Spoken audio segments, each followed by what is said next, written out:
We were invited here as a Committee of Education and Sports to discuss two main issues that have brought a big scandal to the country and big shame to our country. Number one was in respect to the implementation of the lower secondary school curriculum and then the accreditation of the academic programs and then courses. So we came here and then the chair all of a sudden decided to adjourn the meeting. The reason is the term of the committees, the sessional committees of parliament have expired, which is true.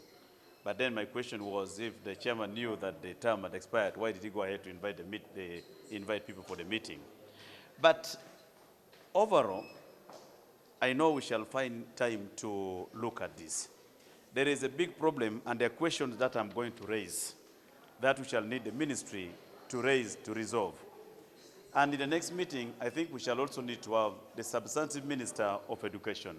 I can tell you from the time I joined this parliament, I have never attended a meeting here in parliament attended by Janet Kataha Museveni, the substantive Minister of Education. Whenever she wants to meet parliament, summons parliament to Kololo or to State House. But this should not be the practice. The ministers should appear in the committee. In fact, for us, it's the opposite. For us, the minister summons the committee as opposed to the committee summoning the minister. That's the biggest problem that we're having in the Ministry of Education.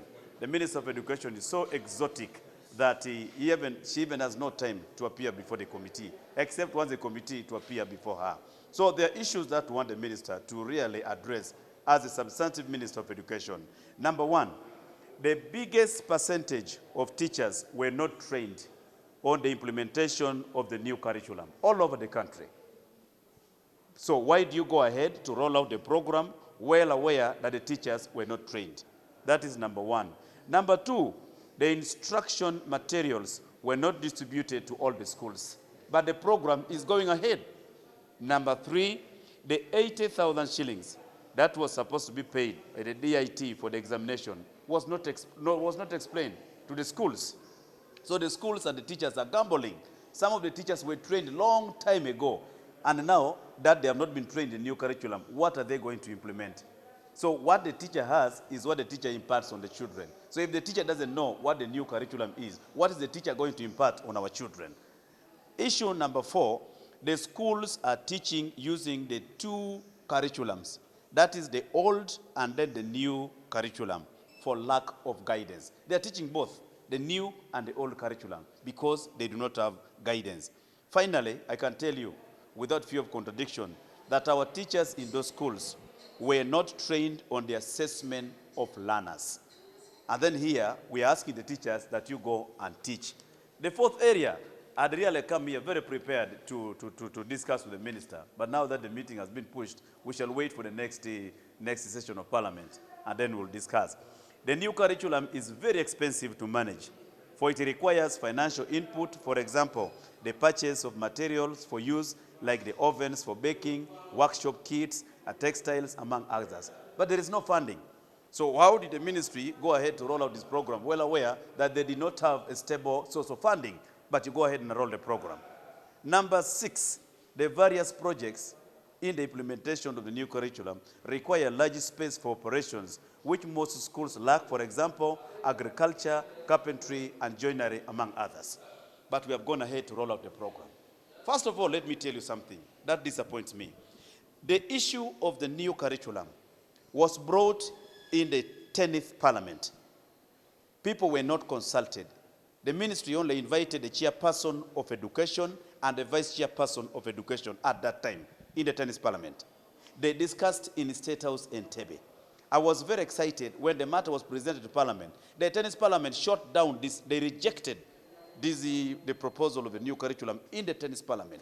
But the ministry, in total disregard of Parliament, went ahead to implement this project. No wonder it is now backfiring because it has completely failed. The new curriculum in the secondary schools must be thrown away, put in the dustbin, and never should it be seen again because you have not trained the teachers, you don't have the funding, and then you have not consulted people. So what knowledge are you giving to our children? Finally, the minister here Chrysostom Miingo, has been dishonest to the country.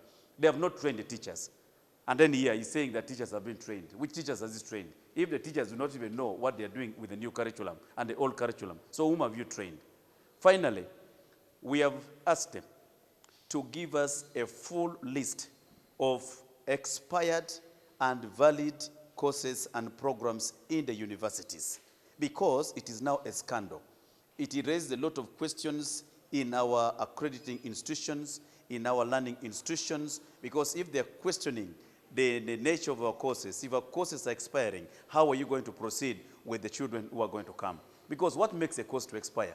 I know knowledge does not expire, but some of our courses are expiring. We want the country to be updated, and a matter of urgency that which courses have expired, which courses are valid, so that we can proceed. Because you can take your child to study a course that has already expired. We have a number of mushrooming universities in the country. There is one which is operating in Kamwenge. Let me tell you, there is one university operating in Kamwenge. It is not accredited, but it's giving people it is giving people master's degrees. It is giving people degrees. It is in Kamwenge district. But then the ministry is here quiet. Coming to this noble meeting, it's unfortunate that the meeting has been put off by the concerns of members of parliament who are parents and the members of the public following the information which we got that we have got all courses in Uganda almost expired. And also the issue of NCDC and the curriculum.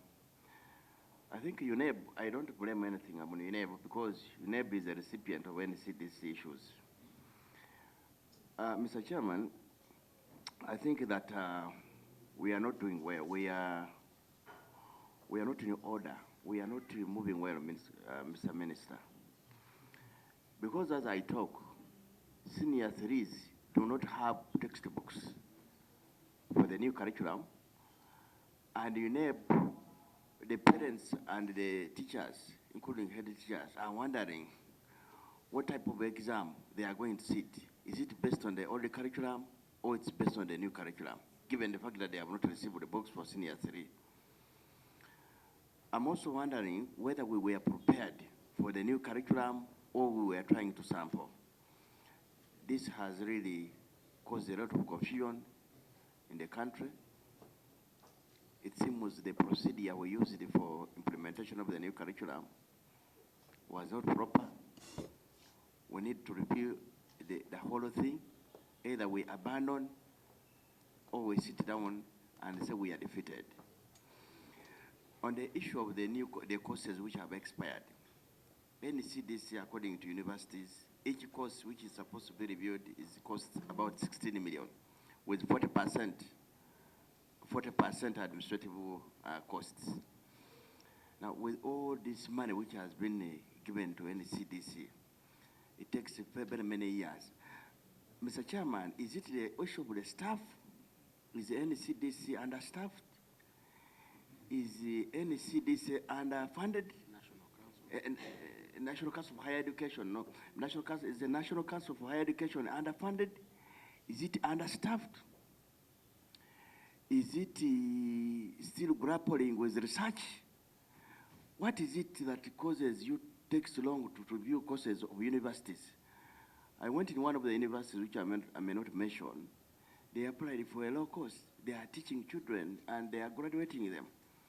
But when we hear that the courses have expired and papers are being refused here, and yet Uganda does not have enough jobs to provide Ugandans. Every year we graduate over almost like 70,000 students in universities. And the observation rate within the country is very low.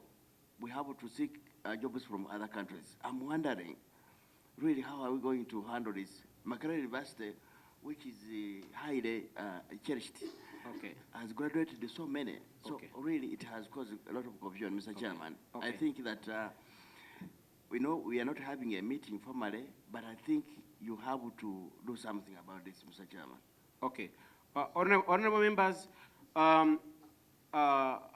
all this, what is being discussed, I want the technical team to capture this. Thank you very much. This morning we're scheduled to interact with Ministry of Education and Sports and their respective agencies. Actually, these meetings were supposed to start yesterday. But because of the urgency of the matter, when we communicated about 2 days ago, later the ministry communicated back and they were not ready to meet us. So we put the meeting today, and we are handling 2 issues. The first of the issues that we are handling is the issue of the implementation, to get the progress report on the implementation of the lower secondary curriculum. As the country is aware, the lower secondary curriculum, the secondary curriculum for the O-level was reviewed to provide for vocational occupations so that our children are able to acquire skills that can put them in the world of work in case they are not able to proceed, or to create for them a pathway for them to smoothly join the TVET institutions. So, but there were interruptions according to the reports we are getting at Parliament. Then secondly, as you are aware, we also had issues which were received at Parliament concerning courses and programs accredited by National Council of Higher Education that were alleged to have expired. And it became an international issue, not only for Uganda. So the House directed this Committee on Education and Sports, where I'm a chairperson, to handle the matter and report back to the House in 2 weeks. This morning, the ministry turned up with its agencies, but we were unable to proceed. Actually, the meeting did not take place. It's not because we have dismissed them. We didn't dismiss them. The meeting did not take place simply because the sittings and session of the 11th Parliament were prorogued yesterday by a proclamation made by the Right Honourable Speaker of Parliament because of the end of the 2nd session of the 11th Parliament. So we felt it was not proper to keep on interacting with the ministry and its agencies when the House has been prorogued. So, but we received their reports. We also informally made them aware that what is happening in the country is not a very good thing, and specifically with the National Council for Higher Education. You cannot say that the course has expired without explaining to the country, to the world, what expiry means. You cannot have information on your website that's not updated, and you think whoever is on that course or whoever is willing to give a vacancy of study to our children will take it easily.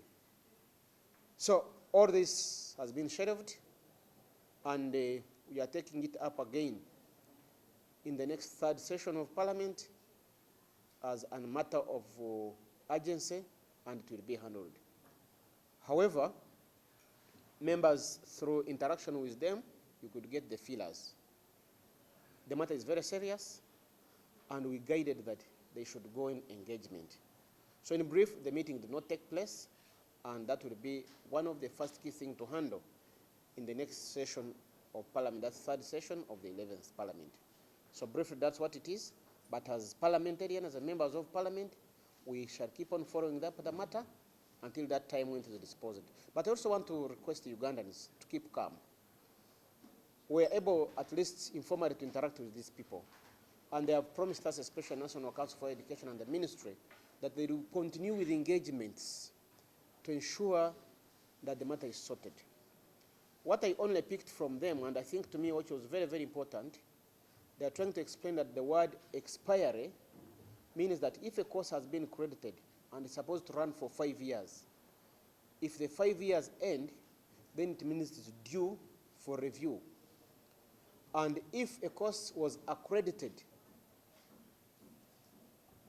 by National Council of Higher Education and offered by a university or an institution of higher learning that has licensed, then that course remains valid because they cannot reaccredit the program for the 2nd time. But the courses can be badged, the courses can be removed, but even if it is merged with another program or removed, it does not invalidate the accreditation status. So at least that one I picked it, and on behalf of my committee which I was chairing, I asking Ugandans to keep calm as Parliament follows up the matter up to the end.